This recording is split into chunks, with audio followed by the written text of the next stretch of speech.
Welcome है आप लोगों को मैथमेटिक्स की इस क्लास में। आज हम लोग डेफिनेट इंटीग्रेशन का क्वेश्चन सॉल्व करेंगे, यानी कि हमको प्रूव करना है 0 से pi x tan x upon sec x plus tan x dx equal to pi by 2 pi minus 2। ये 8 नंबर में पूछा गया। आप अनसॉल्व्ड उठा के देखेंगे 2024 में किसी सेट में है, ठीक है ना। तो इस क्वेश्चन को हम लोग सॉल्व करेंगे पूरा कॉन्सेप्ट के साथ।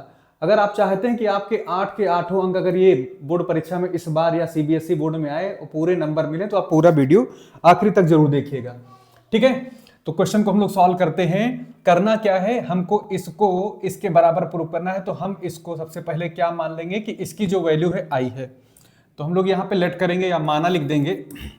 लेट कर लीजिए कि आई बराबर क्या है, 0 से लेकर pi x tan x dx upon कितना है भाई, sec x plus tan x। Okay, अब एक प्रॉपर्टी होती है, क्या होती है, 0 से a तक प्रॉपर्टी हो, यहां पे f ऑफ x हो dx हो, तो क्या होता है 0 से a लिमिट वही रहेगी। जहां x दिख रहा है उसको क्या करेंगे, अपर लिमिट में से घटा देंगे, ठीक है, a माइनस एक्स कर देंगे, यानी जो भी यहां पर हो तो उसको हम ऐसा कर सकते हैं और दोनों में कोई फर्क नहीं होता। जो इसकी वैल्यू आती है वही इसकी वैल्यू आती है। तो अगर ये प्रॉपर्टी या गुण है डेफिनेट इंटीग्रेशन का, ये प्रॉपर्टी इसमें होल्ड करती है तो इसमें लगा सकते हैं हम लोग। तो आइए इस प्रॉपर्टी के हम लोग लगाएं। इस प्रॉपर्टी को हम लोग इधर अप्लाई करें अपने सवाल में लेफ्ट हैंड साइड में। तो क्या होगा, होगा क्या कि इस x को हमें हटाना है कैसे भी करके। तो कैसे हटेगा, देखिए यहां पर प्रॉपर्टी लगाइए। तो 0 से पाई लिख दिया, x जहां होगा वो पाई में से घटेगा, यानी पाई माइनस एक्स हो जाएगा। फिर tan लिखा है यहां पर, लिख दीजिए। x जहां जहां होगा वहां पाई माइनस एक्स आ जाएगा। ये dx को छोड़ के नहीं, यहां भी लिख दो, ठीक है, dx हो गया। नीचे आइए, sec यहां पर x दिख रहा है तो यहां पर भी पाई माइनस एक्स हो जाएगा, और tan दिख रहा है तो यहां पर भी क्या लिख देंगे, पाई माइनस एक्स। जितना भी हमारा dx के बगल में जो भी फंक्शन है वहां पर हम ये चेंज ला देंगे, ठीक। इसको अगर हम और आगे बढ़ाएं, इसको और आगे बढ़ाएं तो होगा क्या, 0 से पाई तक लिमिट हो जाएगी। अब देखिए यहां पर आपको पता होना चाहिए ट्रिग्नोमेट्री में ये पहला चतुर्थांश होता है, ये दूसरा होता है, ये तीसरा होता है, ये चौथा होता है, ठीक है। तो मेरे पास तीन चीजें हैं, tan है, हाँ नहीं तीन नहीं दो ही हैं, tan है और sec। इनके बारे में समझते हैं। इस सेकेंड कोऑर्डिनेट में tan जो होता है क्या होता है, निगेटिव होता है, और sec भी क्या होता है, यह भी निगेटिव होता है। तो जब भी हम क्या करेंगे, यहां पर tan पाई माइनस एक्स रखेंगे तो क्या होगा, tan पाई माइनस एक्स, पाई का मतलब समझ रहे हैं ना, 180 अंश होता है, तो 180 माइनस थीटा करेंगे तो ये हो जाता है माइनस tan थीटा, ठीक है, दिमाग में रखिएगा। वही हाल नीचे भी होगा, ये भी माइनस में आएगा, ये भी माइनस में आएगा, सब माइनस में आएंगे। होगा क्या, होगा क्या, मैं पूरा स्टेप करूंगा, कोशिश करूंगा कि स्किप ना करूं।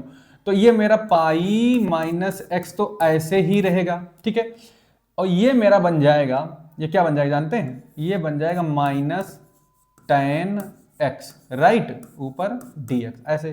फिर आइए नीचे, नीचे देखिए ये भी आपका माइनस बनेगा तो माइनस sec x हो जाएगा, ठीक है, और ये भी आपका माइनस में छूटेगा तो माइनस tan x हो गया, ठीक है, दिमाग में रखिएगा। अब नीचे से माइनस कॉमन लेंगे और ऊपर वाले माइनस को हम लोग कैंसिल कर देंगे अगले स्टेप में। तो जब हम नीचे से माइनस लेंगे तो क्या होगा, नीचे से माइनस कॉमन लीजिए तो ऊपर वाला माइनस कैंसिल हो जाएगा। तो 0 से पाई आया और पाई माइनस एक्स लिख दीजिए, और यहां पर पॉजिटिव tan x इसलिए लिख दीजिए क्योंकि नीचे से माइनस कॉमन लेकर, यानी माइनस बाहर आएगा तो यहां प्लस हो जाएगा, तो ये प्लस में हो जाएगा sec x plus tan x, और जो यहां पर माइनस था वो यहां वाले माइनस से ये दोनों माइनस क्या हो गए हैं, कैंसिल हो गए हैं, ठीक है, दोनों माइनस कैंसिल हो गए। उसको हम मिटा देते हैं ताकि आपको दिमाग, आप अपने दिमाग में रखिएगा कि हमने उसको मिटा दिया है। तो यहां पर इसको मैं मिटा देता हूं, ठीक है। तो ये हमारा आ गया, हिसाब किताब हो गया इतना। तो अब इसको हम ओपन करेंगे तो क्या होगा, इसको मैं अगर ओपन करता हूं तो क्या होता है, इधर मैं इरेज कर लेता हूं, इधर स्पेस बना लेता हूं, थोड़ा सा जगह बना लेते हैं, ठीक है। इतनी बात समझ में आ गई, इतनी बात अगर समझ में आ गई तो आगे बढ़ते हैं, ठीक है। अब आगे बढ़ते हैं, तो इसको थोड़ा सा तोड़ते हैं, ब्रेक करते हैं। तो मैं इसको थोड़ा सा यहां लिखता हूं, आई बराबर, ठीक है, 0 से पाई हमारी लिमिट है ही है, 0 से पाई हमारी लिमिट है ही है, ओके, 0 से पाई लिमिट है। और फिर देखिए यहां पर इसको तोड़िए जरा, तो ये पाई tan x, tan x अंदर आएगा तो पाई के साथ आएगा, तो पाई हो गया, लग रहा है ना, tan x हो गया। और काम करिएगा, शुरू में इसको इक्वेशन 1 मान लीजिएगा, ठीक है, पाई हो गया, tan x हो गया। अब पाई के साथ क्या होगा, tan x हो गया, और माइनस लगा के x tan x, यानी tan x अंदर आएगा तो tan x आएगा पहले पाई के साथ, तो पाई tan x हो जाएगा, और फिर माइनस लगा के x tan x लिखा जाएगा। तो मैं लिख दे रहा हूं minus x tan x dx upon, आओ नीचे क्या है हमारे पास, sec x plus tan x, ठीक है, ये बात हो गई। अब क्या करेंगे, अब क्या करेंगे, इसको अलग अलग कर लेंगे। 0 से पाई लिमिट है, पाई tan x के साथ में ये ले लेंगे तो पाई हमारा बाहर आ जाएगा, ऐसे केवल tan x है यहां पर, और ये dx भी अंदर आएगा, तो dx मल्टीप्लाई कर दीजिए अंदर, और नीचे हमारा हर वही रहेगा, sec x plus tan x, और फिर देखिए माइनस लगाइए, 0 से पाई इधर से जाएगा, 0 से पाई इधर से आएगा, और उधर से dx आएगा, x tan x लिखा जाएगा यहां पर, अपॉन में वही हर वही रहेगा, sec x प्लस कितना रहेगा tan x, ठीक है, dx। अब गौर से देखिए, ये हमारा फिर से रिपीट हो गया है, तो समीकरण 1 से हमें क्या समझ में आ रहा है, समीकरण 1 से क्या समझ में आ रहा है कि ये हमारा जो हिस्सा है, ये वाला हिस्सा जो मेरा है, ये वाला जो कंटेंट है पूरा का पूरा, ये वाला हिस्सा, ये हमारा आई ही तो है। देखो मिलाओ, ये जो पूरा हिस्सा है हमारा, ये माइनस नहीं कर रहा है, ये पूरा हिस्सा, ये किसके बराबर है, ये भी तो आई ही है। तो ये जब आई है तो माइनस आई है ना यहां से, तो ये माइनस आई उठा लाइए इधर, तो आई इधर आएगा तो कितने आई हो जाएंगे, 2i, क्योंकि ऑलरेडी एक आई यहां मौजूद है, वो माइनस का आई इधर है, तो प्लस का एक और आई आ जाएगा, तो एक आई में ऐड हो जाएगा, तो 2i हो जाएगा यहां पर, ठीक है। और लिमिट क्या है हमारे पास, लिमिट तो वही है, वही सारी चीजें हैं। तो बढ़ाइए जरा, तो इसमें क्या आ गया, पाई हो गया है, 0 से लेकर कहां तक है, पाई है, tan x dx upon sec x plus tan x, ठीक है, ये हो गया है। इतना मेरे पास आ गया। अब ये नया क्वेश्चन बना है, अब यहां से हमको फिर से इसको आगे बढ़ाना है, सॉल्व करना है। तो मैं इधर इसको मैं हटा दे रहा हूं, ठीक है, इधर मैं इसको हटा दे रहा हूं, आप वीडियो को पीछे घुमा के पीट बैक करके देख सकते हो, कोई दिक्कत नहीं है, ठीक है। तो इसको मैं हटा रहा हूं, इतना हिस्सा। अब मेरा एक नया क्वेश्चन जनरेट हो गया, फिर से नया क्वेश्चन का मतलब हमारा एक रूप बदल गया है सवाल का, अब जिसमें x नहीं है, क्या नहीं है, x खत्म हो गया है। ये प्रॉपर्टी अक्सर x खत्म करने के लिए ही लगाई जाती है, जो यहाँ पे x मौजूद होता है ज्यादातर क्वेश्चनों में डेफिनेट इंटीग्रेशन के। तो मेरे पास x से फ्री हो गया है, मैं इसको लिखता हूं यहां पर, देखिए 2i बराबर पाई, ठीक है, पाई हो गया। यहां पर एक चीज आप जान लीजिए, ट्रिग्नोमेट्री में एक प्रॉपर्टी होती है, ट्रिग्नोमेट्री में एक प्रॉपर्टी क्या होती है, याद करिए जरा, sec square x minus tan square x की वैल्यू क्या होती है, 1 तो होती है। याद करिए ये सूत्र ठीक से, हाई स्कूल 10th क्लास को याद कर लीजिए, ये ट्रिग्नोमेट्री में प्रॉपर्टी होती है। और इसको जब हम ब्रेक करेंगे तो क्या आएगा, sec x plus tan x एक ब्रैकेट में आएगा, और sec x minus tan x एक ब्रैकेट में आएगा, ठीक है, बराबर 1। तो जरा देखिए हमारे इस सवाल को देखिए, यहां पर sec x plus tan x मौजूद है, क्या नहीं मौजूद, यही sec x minus tan x मौजूद नहीं है। तो करेंगे क्या, इसमें नीचे इसी से ऊपर नीचे अंश और हर में मल्टीप्लाई कर देंगे, ठीक है। तो यही काम होने जा रहा है कि हम करने क्या आ रहे हैं, sec x minus tan x, sec x minus tan x से मल्टीप्लाई करेंगे, तो sec x minus tan x से अंश और हर में, हर व अंश में क्या करने पर, गुणा करने पर, मल्टीप्लाई करने पर, गुणा करने पर, करिए भाई मल्टीप्लाई करने पर क्या होगा। अब आपको ये बात समझ में आ गई हो तो मैं इसको हटा देता हूं, ये सब आपको याद दिलाने के लिए मैंने लिखा है कि आप स्किल्ड हो जाइए कि क्या रूपरेखा है सवाल की, कैसे स्ट्रक्चर है क्वेश्चन को, कैसे हम सॉल्व करेंगे, क्या ट्रिक है इसकी, ठीक है ना। तो इसलिए मैंने बता दिया आपको। अब देखिए यहाँ पर ट्रिक यहीं से दिख रही थी कि हम पहले प्रॉपर्टी लगा के x को इलिमिनेट करेंगे, x को हटाते ही 2i हो जाएगा, उसके बाद में हमारे पास sec x plus tan x दिख रहा है तो sec x minus tan x से इसमें मल्टीप्लाई करेंगे क्योंकि नीचे 1 आ जाता है sec square x minus tan square करने पर। यही हमारा तरीका था। तो क्या हो जाएगा, मल्टीप्लाई करेंगे तो ध्यान दीजिए यहाँ पर 0 से पाई लिमिट हो जाएगी और यहां पर मैं लिख दूंगा tan x बाहर है हमारे पास और मल्टीप्लाई किससे किया है मैंने, sec x minus tan x dx हो गया। ठीक है, ये हिस्सा हमने मल्टीप्लाई किया है, ये वाला ऊपर मल्टीप्लाई किया तो नीचे भी हो जाएगा। तो जब नीचे मल्टीप्लाई करोगे भाई ना इससे तो a प्लस बी और a माइनस बी से क्या बन जाएगा, a square minus B square, तो ये बन जाएगा sec स्क्वायर x माइनस कितना बन जाएगा भाई ये tan स्क्वायर x।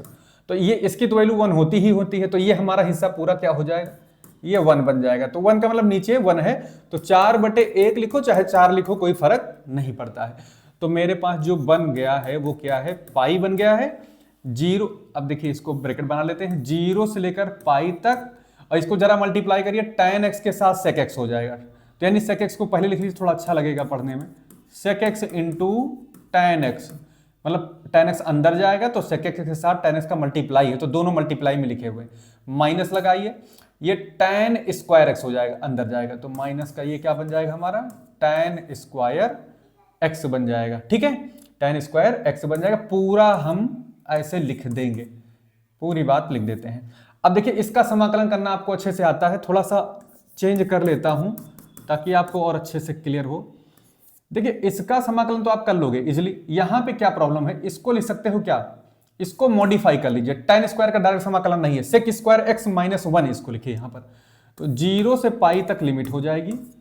ठीक है, sec x into tan x हो जाएगा, माइनस इसकी जगह पर आएगा क्या, sec स्क्वायर x, और जो चूंकि यहां पे बाहर पहले से माइनस बैठा है इसलिए ये हम क्या लिखेंगे, +1 लिखेंगे। ठीक है, इतनी बातें हो गई।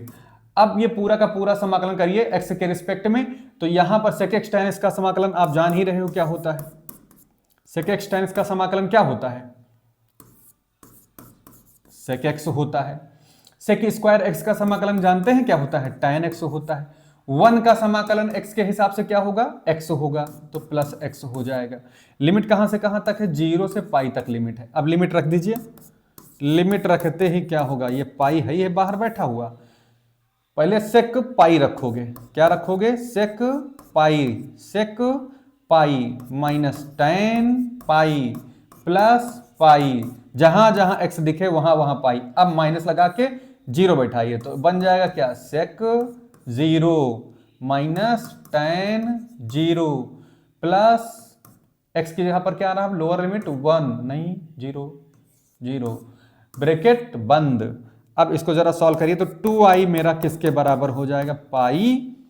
ठीक है ना, और यहां sec पाई की वैल्यू पता है आपको, cos पाई का मान क्या होता है, cos पाई का मान क्या होता है, cos 180 का मान -1 होता है, और sec पाई का मान कैसे निकालोगे, 1 अपान cos पाई से, 1 अपान cos पाई से, तो 1 अपान -1 करोगे तो कुल मिला के -1 ही आएगा, तो sec पाई की वैल्यू -1 हो गई। माइनस लगाइए और tan पाई, tan 180 अंश का मान क्या होता है, 0 होता है, ये तो आप जान ही रहे हैं क्योंकि tan 0 का मान 0 होता है। तो चलिए यहां पर हमने 0 कर दिया, प्लस लगा के पाई लिख दीजिए। ठीक है, ये पूरा ब्रैकेट बना दीजिए, फिर यहां ये माइनस लगाइए। sec 0 की वैल्यू क्या होती है, आपको पता होना चाहिए कि cos 0 का मान क्या होता है, cos 0 का मान 1 होता है ना, तो sec 0 का भी मान क्या होगा, 1 अपॉन cos 0, और cos 0 की वैल्यू 1 होती है, तो 1/1 इक्वल टू 1 आ जाएगा।